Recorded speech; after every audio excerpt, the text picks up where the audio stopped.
Oh, ew. Hi. So the other day I officially declared my International Film Studies minor, which I'm super excited about. So today I thought I would practice studying some international film.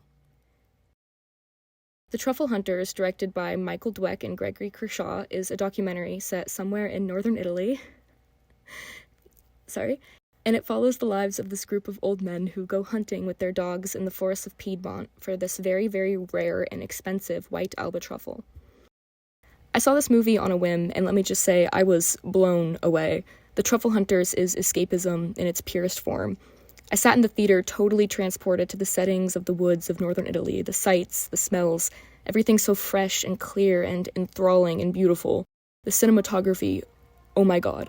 First of all, I literally sat in the theater like, why does this film look like a Wes Anderson and Luca Guadagnino's love child?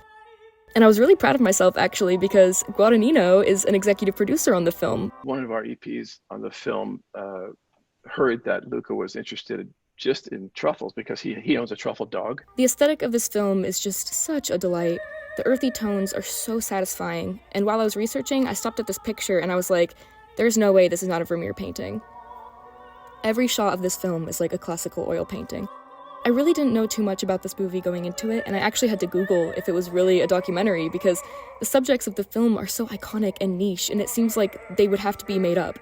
Plus, they are always so calm and relaxed in every scene, you really wouldn't be able to tell that they are being interviewed at all. Sei il trifolao numero 1. Vabbè. Posso conoscere i tuoi posti, posso sapere qualche tuo posto, oppure posso venire con te per tartufi in modo da capire. Quello mai. It took time to build relationships with the people that we were filming, and that happened, before we even really thought about taking the camera out. I was by myself when I saw this film, and I found myself laughing out loud at some of these scenes where these old men would chase chickens or play the drums or be berated by their wives for literally sneaking out of a window in the middle of the night to go hunt for truffles.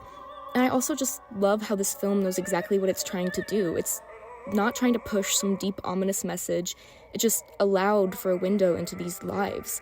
And yeah, that includes the fact that truffle hunting is kind of a dying art, and the threats from consumerism and climate change are impending. Climate change is a big factor, and all the truffle hunters talk about how every year there are fewer and fewer truffles. Overall, this film was like a gentle breath. It was concise, it's only 90 minutes, and that just felt perfect. They covered everything necessary, and I was never bored, but I was also never rushed. The directors really knew how to let these concepts breathe.